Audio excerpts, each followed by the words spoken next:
Praise lord. రోమాపత్రిక 8వ అధ్యాయం 28వ వచనం. దేవుని ప్రేమించి వారికి అనగా ఆయన సంకల్పము చొప్పున పిలువబడిన వారికి మేలు కలుగుటకై సమస్తమును సమకూడి జరుగుచున్నవని ఎరుగుదుము.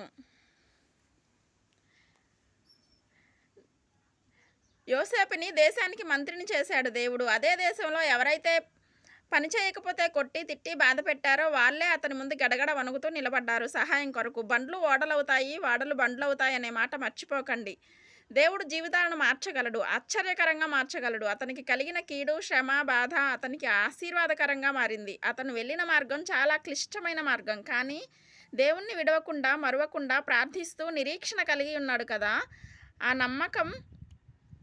నమ్మకత్వం ఆయన్ని యథార్థత, పరిశుద్ధత, దేవుని కొరకు బ్రతకాలనే ఆశ, మంట అది ఎంత గొప్పగా ఆశీర్వదించిందంటే తన దేశం కాని దేశంలో మంత్రై ఈ దేశమును పరిపాలన చేసేవాడిగా మార్చబడ్డాడు. హల్లెలూయా. మీ జీవితం కూడా ఆశీర్వదించే రోజు రాబోతుంది. మీరు ఎదుర్కొంటున్న బాధ, కష్టం, శ్రమ అది మీకు దీవెనకరంగా దేవుడు మార్చగలడని నమ్మండి. దేవుని బిడ్డ, మొట్టమొదటిగా మనం పరిశీలన చేసుకోవాల్సింది, మీరు దేవుని ప్రేమిస్తున్నారా లేదా? మీరు దేవుని ప్రేమిస్తున్నట్లయితే ఆయన సంకల్పం చొప్పున పిలువబడిన వారికి ఖచ్చితంగా సమస్తము సమకూడి మేలు కొరకే జరగబోతుంది. ఒక చిన్న కీర్తన పాడుకుందాం. అణచబడిన వేళ నా తలను ఎత్తినావే,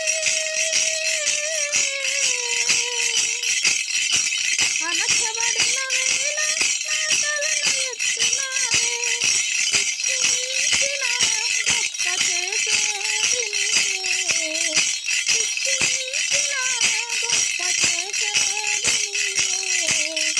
నీకంటే నమ్మదగిన దేవుడెవరయ్యా? నీవుంటే నాతో ఏ భయము లేదయ్యా. నీకంటే నమ్మదగిన దేవుడెవరయ్యా? యేసయ్యా, నీవుంటే నాతో ఏ భయము లేదయ్యా. మేలు కొరకే అన్నీ జరిగించు యేసయ్యా, చెడు వెనకే ఆశీర్వాదం పంపుతావయ్యా.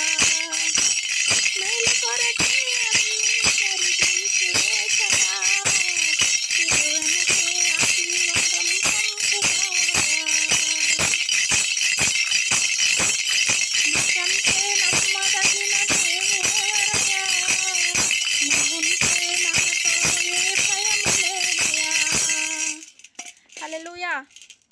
సబ్స్క్రైబ్ చేయండి, లైక్ చేయండి, అనేకులకు షేర్ చేయండి. God bless you.